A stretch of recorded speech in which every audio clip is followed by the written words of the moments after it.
Morning. നമുക്കിന്ന് വളരെ എളുപ്പത്തിൽ വൺ പോട്ട് കോളിഫ്ലവർ കറി ഉണ്ടാക്കിയാലോ. ഒറ്റ പാനിൽ തന്നെ നമുക്ക് ഏറ്റവും ഈസി ആയിട്ട് ഉണ്ടാക്കാൻ പറ്റിയൊരു കോളിഫ്ലവർ കറിയാണ് കേട്ടോ. ചപ്പാത്തിയുടെ കൂടെയും അപ്പത്തിൻ്റെ കൂടെയും ഇടിയപ്പത്തിൻ്റെ കൂടെയും ഒക്കെ സൈഡ് ഡിഷായിട്ട് കഴിക്കാം. പിന്നെ പുളി കൂടുതൽ താല്പര്യമുള്ളവർക്ക് ഒരു തക്കാളി ചേർക്കാം, പുളി അധികം താല്പര്യമില്ലാത്തവർക്ക് പകുതി തക്കാളി ചേർക്കാം. അത് നിങ്ങളുടെ ഇഷ്ടമാണ്. അപ്പോൾ നമുക്ക് എങ്ങനെയാണ് നമ്മുടെ വൺ പോട്ട് കോളിഫ്ലവർ കറി തയ്യാറാക്കുന്നത് നോക്കാം. നമുക്ക് നമ്മുടെ ഇൻഗ്രീഡിയൻസ് നോക്കാം. ഞാനിപ്പോൾ ഒരു വലിയ സവോള എടുത്തിട്ടുണ്ട്, ഒരു വലിയ തക്കാളി എടുത്തിട്ടുണ്ട്, ഒരു ഉരുളക്കിഴങ്ങ് വേവിച്ചെടുത്തിട്ടുണ്ട്. ഉരുളക്കിഴങ്ങ് ഉടഞ്ഞു പോകാത്ത രീതിയിൽ വേവിച്ചെടുക്കുക.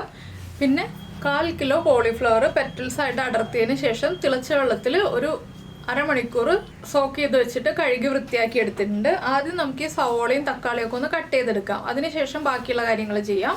ഇപ്പം നമ്മൾ നമ്മുടെ സവോള നീളത്തിൽ കട്ട് ചെയ്തിട്ടൊന്ന് കുറുകെ കട്ട് ചെയ്തെടുത്തിട്ടുണ്ട്. അതുപോലെ തക്കാളി മാക്സിമം ചെറുതായിട്ട് കട്ട് ചെയ്തെടുക്കാം കേട്ടോ. ഇനി നമുക്ക് നമ്മുടെ കറി ഉണ്ടാക്കാൻ തുടങ്ങാം. അപ്പം ഞാനൊരു പാനിലേക്ക് കുറച്ച് വെജിറ്റബിൾ ഓയിൽ ഒഴിച്ചിട്ടുണ്ട്. വെജിറ്റബിൾ ഓയിലോ വെളിച്ചെണ്ണയിലോ ഈ ഒരു കറി ഉണ്ടാക്കാം. ഞാനിപ്പോൾ വെജിറ്റബിൾ ഓയിലാണ് ഒഴിച്ചിട്ടുള്ളത്. അതിലേക്ക് നമ്മൾ ക്ലീൻ ചെയ്ത് വെച്ചിരിക്കുന്ന കോളിഫ്ലവർ ഇട്ട് കൊടുക്കുക. കോളിഫ്ലവർ ആദ്യം ഒന്ന് വഴറ്റിയെടുക്കണം നന്നായിട്ട്. ഒരു ഹാഫ് കുക്കായി കിട്ടണം കോളിഫ്ലവർ.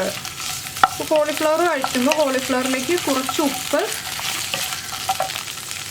കോളിഫ്ലവറിന് ആവശ്യമായ ഉപ്പാണ് കേട്ടോ ഞാൻ ചേർക്കുന്നത്. ഒരു 1/2 ടീസ്പൂൺ ഉപ്പ് ചേർക്കുന്നുണ്ട്.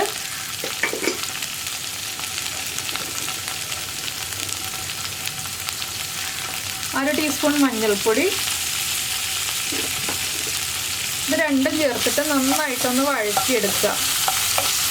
കോളിഫ്ലവർ ഒന്ന് ഹാഫ് കുക്കായി വരുന്നത് വരെ ഇളക്കി കൊടുത്തുകൊണ്ടിരിക്കുക. കൈയെടുക്കാതെ ഇളക്കുക കേട്ടോ. ഇതൊന്ന് കുക്കായി വരട്ടെ. അപ്പോൾ നമ്മൾ കുറച്ച് എണ്ണ കൂടുതൽ ചേർക്കണം. എന്താണെന്ന് വെച്ചാൽ ഈ ഒരു പാനിൽ തന്നെയാണ് നമ്മൾ കംപ്ലീറ്റ് കുക്ക് ചെയ്യുന്നത്. അപ്പോൾ ഇതൊന്ന് ഞാൻ കുക്ക് ചെയ്തെടുക്കട്ടെ. അപ്പോൾ നമ്മുടെ കോളിഫ്ലവറൊക്കെ ഒന്ന് കുക്കായി തുടങ്ങുന്നുണ്ട്. ഈ സമയത്ത് നമുക്ക് ഇതിലേക്ക് നമ്മൾ കട്ട് ചെയ്ത് വെച്ചിരിക്കുന്ന സവോള ചേർത്ത് കൊടുക്കാം. നിങ്ങൾക്ക് കോളിഫ്ലവർ മാറ്റിയിട്ട് സവോള വഴറ്റിയിട്ട് ചേർക്കാം കേട്ടോ. ഞാനിപ്പോൾ എല്ലാം ഒരുമിച്ച് തന്നെ ഒരു പാനിൽ ചെയ്യാണ്. ഈ സവോളയും കോളിഫ്ലവറും കൂടി നന്നായിട്ടൊന്ന് വഴന്ന് വരണം. അപ്പോൾ വീണ്ടും നമ്മളൊരു 5 മിനിറ്റും കൂടി ഒന്ന് ഇളക്കി കൊടുക്കുക. ഇപ്പോൾ നമ്മൾ നമ്മുടെ കോളിഫ്ലവറും സവോളയും വഴറ്റാനുള്ളത് അടുത്ത ബർണറിലേക്ക് വെച്ചു. ഇനി പൊടികൾ ചൂടാക്കി എടുക്കാനാണ്. ഞാനിപ്പോൾ 2 ടീസ്പൂൺ മല്ലിപ്പൊടി, 1/2 ടീസ്പൂൺ കാശ്മീരി ചില്ലി പൗഡർ, മഞ്ഞൾപ്പൊടി നമ്മൾ കോളിഫ്ലവറിൽ ചേർത്തിട്ടുണ്ട്, അതുകൊണ്ട് തന്നെ ചേർക്കുന്നില്ല. ഒരു 3/4 ടീസ്പൂൺ ഗരം മസാലപ്പൊടി. ഇത്രയും ചേർത്തിട്ട് ഒന്ന് നന്നായിട്ട് ചൂടാക്കി എടുക്കുക. ഈ പൊടികളുടെ റോ ടേസ്റ്റ് മാറി വരുന്നത് വരെ ഒന്ന് ചൂടാക്കി എടുക്കുക. ഈ പൊടി ചൂടാക്കിയിട്ട് വേണം നമുക്ക് നമ്മുടെ കോളിഫ്ലവറിലേക്കൊക്കെ ആഡ് ചെയ്ത് കൊടുക്കാനായിട്ട്. കോളിഫ്ലവർ 3/4 ഭാഗം കുക്കാകുമ്പോൾ വേണം കേട്ടോ നമ്മൾ ഇതുപോലെ പൊടികൾ ചൂടാക്കി ചേർക്കാൻ. പൊടികൾ എണ്ണയിൽ വഴറ്റി ചേർക്കാം, ഇല്ലെങ്കിൽ ഇതുപോലെ ചൂടാക്കി ചേർക്കാം. അപ്പോൾ ഒരുപാട് എണ്ണ വേണ്ടല്ലോ എന്ന് വെച്ചിട്ടാണ് ഞാൻ പൊടികൾ ഇതുപോലെ ചൂടാക്കിയിട്ട് ചേർക്കുന്നത്. പൊടികളൊന്ന് ചൂടായി വരട്ടെ. 1 മിനിറ്റ് ഉണ്ടെങ്കിൽ നമ്മുടെ പൊടികളൊന്ന് ചൂടായി വരും. അപ്പോൾ നമ്മുടെ സവോളയൊക്കെ കണ്ടോ നന്നായിട്ട് വഴന്ന് വന്നിട്ടുണ്ട്. ഇതിലേക്ക് നമ്മൾ ചൂടാക്കിയെടുത്ത പൊടികൾ ആദ്യം ചേർത്ത് കൊടുക്കാം. പൊടികൾ ചേർത്ത് നന്നായിട്ടൊന്ന് ഇളക്കി കൊടുക്കുക. ഇനി ഇതിലേക്ക് തന്നെ നമ്മൾ ചേർക്കുന്നത് 1 tablespoon ginger garlic paste. Ginger garlic പേസ്റ്റിൻ്റെ കൂടെ തന്നെ ഞാൻ തക്കാളിയും കൂടി ചേർക്കുകയാണ്. ഇനി ഇതെല്ലാം ചേർത്ത് നന്നായിട്ടൊന്ന് ഇളക്കി കൊടുക്കുക. തക്കാളിയൊക്കെ കുക്കായി ജിഞ്ചർ ഗാർലിക് പേസ്റ്റ് ഒന്ന് കുക്കായി വരണം. നമുക്കിനി അടച്ചു വെച്ച് കുക്ക് ചെയ്തെടുക്കാം. ലോ ഫ്ലെയിമിൽ തന്നെയാണ് നമ്മൾ വീണ്ടും കുക്ക് ചെയ്യാൻ പോകുന്നത്. ഇനി നമുക്ക് ഈ കറിക്ക് ആവശ്യമായ ഉപ്പ് മുഴുവൻ ചേർത്ത് കൊടുക്കാം. ആദ്യം നമ്മൾ കോളിഫ്ലവറിന് ആവശ്യമായ ഉപ്പ് മാത്രമേ ചേർത്തിട്ടുണ്ടായിരുന്നുള്ളൂ. എല്ലാവർക്കും വളരെ എളുപ്പത്തിൽ തയ്യാറാക്കാൻ പറ്റിയ കറിയാണ് കേട്ടോ. അപ്പോൾ നിങ്ങൾ ഇതുപോലെ കോളിഫ്ലവർ കറി തയ്യാറാക്കി നോക്കിയിട്ടില്ലെങ്കിൽ ഉറപ്പായിട്ടും ട്രൈ ചെയ്ത് നോക്കണേ. പിന്നെ നമുക്ക് നന്നായിട്ട് ഇളക്കി മിക്സ് ചെയ്തിട്ട് ഒരു 2 മിനിറ്റ് ഒന്ന് അടച്ചു വയ്ക്കാം. അപ്പോൾ നമ്മുടെ തക്കാളിയൊക്കെ ഒന്ന് ഉടഞ്ഞു തുടങ്ങിയിട്ട് നമുക്ക് ഇതിലേക്ക് നമ്മൾ വേവിച്ച് വെച്ചിരിക്കുന്ന ഉരുളക്കിഴങ്ങ് ഉടച്ചത് ചേർത്ത് കൊടുക്കാം. ഇതിലേക്ക് ഞാൻ കുറച്ച് ചൂടുവെള്ളം, നമുക്ക് എത്ര ഗ്രേവി വേണം എന്നുള്ളതനുസരിച്ച് ചൂടുവെള്ളം ചേർക്കുക. ഒരുപാട് വെള്ളം വേണ്ട കേട്ടോ. കുറേ ഗ്രേവിയുള്ള കറിയല്ല ഇത്, കുറച്ച് ഗ്രേവിയുള്ള കറിയാണിത്.